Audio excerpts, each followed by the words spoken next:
Bonjour, nous allons corriger l'exercice FE19. L'énoncé est le suivant. Manque de chance pour Jean ce matin, il a neigé toute la nuit. Sa voiture parquée à l'extérieur est bloquée par la neige. Astucieux, Jean fixe et tend un câble entre son véhicule et un arbre. Il applique une force de 300 Newton au milieu du câble et parvient à créer un angle de 5 degrés entre la direction actuelle du câble et sa direction initiale. La question est la suivante. Calcule la force exercée par le câble sur la voiture qui devrait pouvoir permettre de déplacer ses pneus avant, sur la route. Alors on va faire un petit schéma de la situation. On va le faire comme ça. Donc c'est vraiment très basique. Vous avez ici la voiture et vous avez en face, vous avez l'arbre. Jean, qu'est-ce qu'il fait? Il tend un câble. Est-ce qu'on peut juste les mettre d'une autre couleur? On va faire comme ça. Il tend un câble horizontal entre la voiture et l'arbre. Alors, on va dessiner ce câble-là. Voilà. Et au milieu, à peu près ici, il vient soulever le câble vers le haut pour l'amener à une position, on va dire, à peu près ici. Donc le câble va former un angle.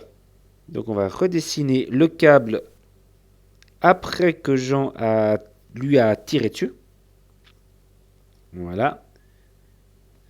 Là et là. Et l'angle de 5 degrés dont parle l'énoncé, c'est cet angle-là, 5 degrés. On cherche le point le plus important, donc là où le point qui relie certains éléments, ça sera le point d'application de Jean, c'est-à-dire le point au sommet de mon triangle. On va dessiner les choses suivantes, c'est-à-dire qu'on va placer les forces sur ce point. Jean tire du bas vers le haut, donc on va pouvoir déjà dessiner la force. On va la dessiner de cette manière-là. Est-ce que je peux faire juste un tout petit peu? On va faire un peu plus court. On va la dessiner de cette manière-là. On va la nommer F. Voilà, il tire avec cette force-là.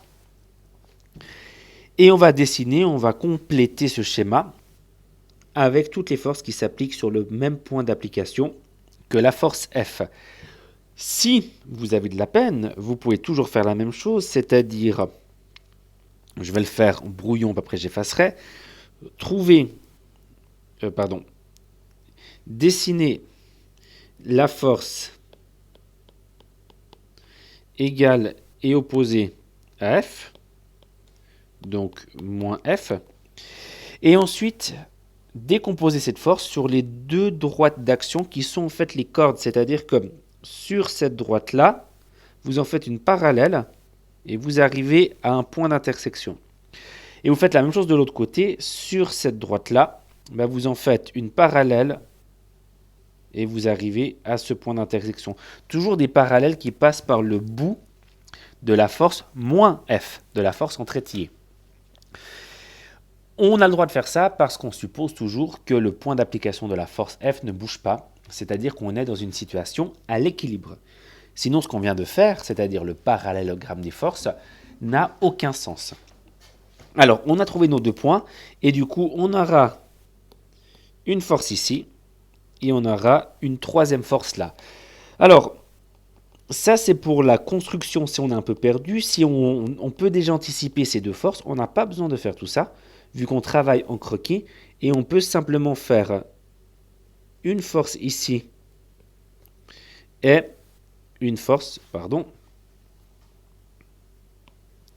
qui va aller, on va dire, là je vais essayer de faire un peu plus droit, voilà, qui va aller jusqu'ici.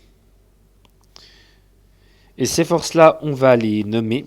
On va le nommer, on pourrait mettre T et T'. T et T'. Voilà. Normalement, ces deux forces T et T' devraient être identiques, enfin, elles ont attention en termes de vecteur, non, mais en termes d'intensité, oui, on est pile au milieu du câble, c'est-à-dire qu'on a un axe de symétrie qui passe par l'axe Y que je vais définir tout de suite. Donc à ce moment-là, on va devoir choisir nos axes de décomposition des forces. Euh, on va utiliser un axe vertical, on va le faire comme ça. Et on va utiliser un axe horizontal, on va le faire comme ça. Je vais repasser sur mes axes qui ont un petit peu masqué mes forces, alors que c'est quand même le sujet important, les forces doivent se voir. Et je décompose chacune des forces. Alors la force F, elle n'a pas besoin d'être décomposée parce qu'elle est directement sur l'axe Y, elle est que sur l'axe Y. Par contre, les forces T et T' sont des forces qui ne sont pas entièrement sur X ni entièrement sur Y, ce sont des forces entre guillemets en diagonale. Donc on va les décomposer de la manière suivante. Donc, on a la force T qu'on décompose. Alors, je vais peut-être faire ça à main levée. Comme ça et comme ça. Alors, pourquoi je décompose de cette manière-là?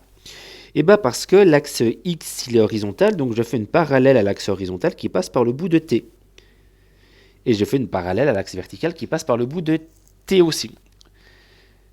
Je vais faire la même chose avec T', c'est-à-dire une droite ou un bout, un trétier horizontal qui passe par le bout de T'. Et je repars du bout de T' et je me déplace cette fois verticalement. Verticalement et horizontalement, pourquoi? Parce que X et Y sont des axes, il y a un axe vertical et un axe horizontal. Donc je trouve pour T une partie de T qui est sur l'axe X et une partie qui est sur l'axe Y. Alors je vais juste le décaler un petit peu, je pense que vous comprenez pourquoi. Donc ça c'est T Y. Parce qu'à côté, il y a la décomposition de T' qui vient exactement avec la même longueur, donc T' Y. Et sur l'axe X, voilà, j'ai mon T' X. Et j'ai fini la décomposition. D'ailleurs, le trait vert qui va jusqu'en bas, on peut un petit peu l'effacer. Une fois qu'on a fait ça, c'est toujours la même chose. On va écrire les conditions d'équilibre. Donc, conditions d'équilibre.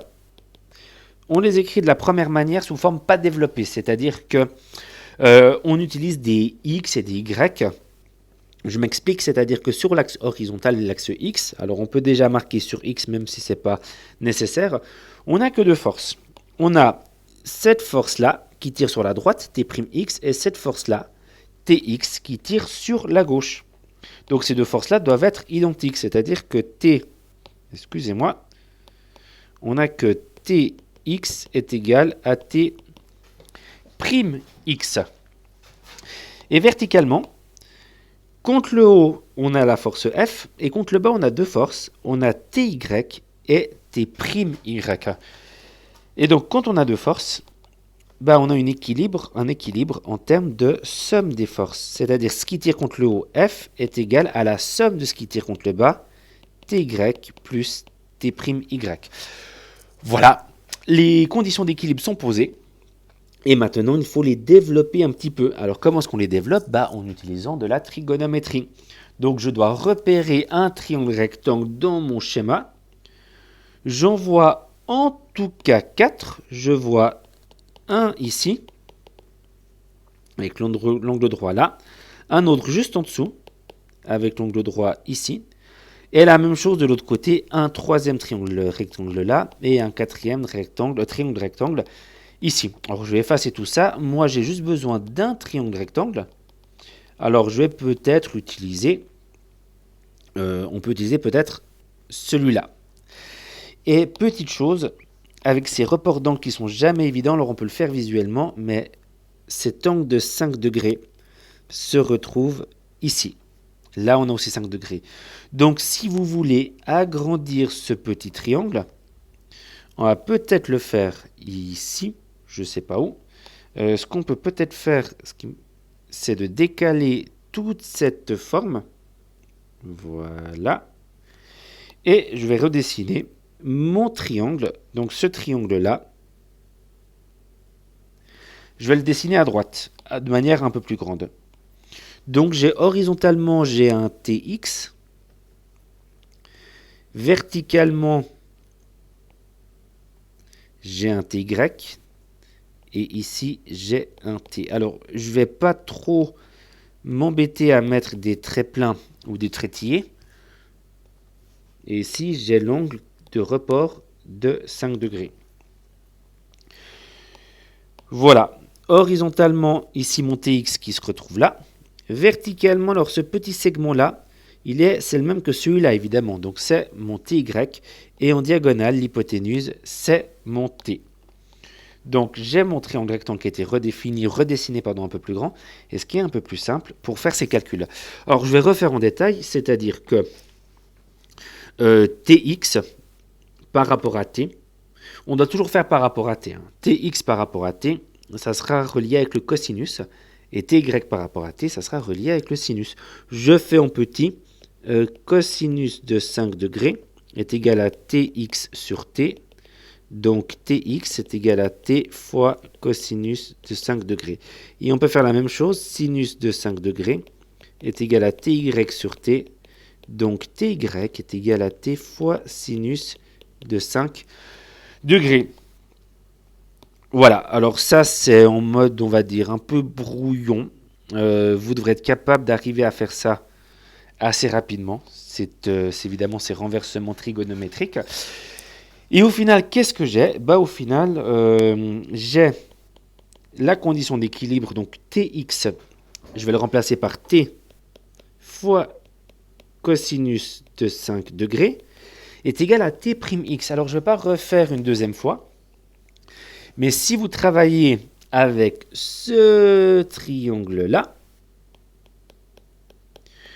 vous aurez un angle de 5 degrés qui sera, alors on ne va pas bien le voir, juste effacer, voilà, un angle de 5 degrés ici, et vous aurez exactement les mêmes relations trigonométriques. Et ça vous amènerait à écrire que ça, c'est égal à T' fois cosinus de 5. Et la deuxième condition d'équilibre, f est égal à Ty, c'est-à-dire à T fois sinus de 5 degrés plus T' fois sinus de 5 degrés. Et là, on a nos deux conditions d'équilibre correctement écrites et développées. Alors, on peut dire plein de choses avec déjà la condition 1. Elle n'est pas si triviale, cette condition 1, on va la réécrire. Donc, T fois cosinus de 5 est égal à T' fois cosinus de 5. Qu'est-ce qu'on peut faire avec ces deux cosinus de 5? On peut les simplifier. Donc, qu'est-ce qu'il nous reste? Il nous reste que T est égal à T'. On le voit parce que l'axe Y en vert, l'axe Y est un axe de symétrie, donc forcément que Tx est le même que T'X, et que T est le même que T', et donc que Ty est le même que T'Y. Mais on le démontre à ce moment-là en utilisant la première condition d'équilibre. Donc, si on a la même chose entre T et T', et que je reprends ma condition 2, donc je vais réécrire f est égal à T fois sinus de 5 degrés, plus, et j'aurais envie d'écrire T' fois sinus de 5 degrés si je lis ce qui est là, mais comme T' est égal à T, je écris plus T fois sinus de 5 degrés. Et donc à gauche, j'ai f, et si vous regardez bien ce qu'il y a à droite, donc du signe égal, j'ai le monôme t fois sinus de 5, le monôme t fois sinus de 5, donc c'est deux fois le même monôme, c'est-à-dire c'est 2 fois t fois sinus de 5. Je peux maintenant me concentrer un petit peu sur ce que je dois calculer. Je dois trouver la tension sur la voiture, donc la tension T. Et la tension T, elle vient dans cette formule, dans la dernière formule. Je connais F. parce que F c'est 300 newtons, est égal à 2 fois T, qui sera mon inconnu, fois sinus de 5 degrés. Je peux renverser cette formule et ça fait 300 divisé par 2 fois sinus de 5 degrés. Et si vous faites 300 divisé par le produit entre 2 et le sinus de 5, et bah, ça vous donne une tension de 1721,05,06. On arrondit 1700. On peut même arrondir à deux chiffres significatifs. 1700 newtons. Alors, je me rends compte que c'est peut-être un petit peu serré. Alors, je ne sais pas si je fais comme ça. Est-ce que visuellement, on a quelque chose de mieux? Ou je peux écrire mon 1700. Alors, bon, écrivons quand même 21 si vous avez trouvé 21. C'est la bonne réponse. 1721 newtons. L'exercice est fini, mais on va faire un petit résumé de ce qu'on a fait parce que c'est quand même quelque chose d'assez joli. C'est-à-dire que vous, et je vais zoomer là-dessus, vous tirez avec, et on va le faire comme ça, j'effacerai après, vous tirez là-dessus avec une force de 300 newtons et vous arrivez à créer une force T qui, grâce à la propriété de la ficelle qui transmet la force, qui va tirer sur la voiture avec une force de 1700 newtons. Donc en appliquant une force de 300 newtons, ben, votre voiture va subir une force de 1700 newtons. Si c'est pas beau ça. Et donc la voiture, on espère qu'elle pourra avancer, se déplacer, et du coup qu'elle ne soit plus prise au piège dans la neige. Voilà, merci beaucoup pour se corriger, au revoir.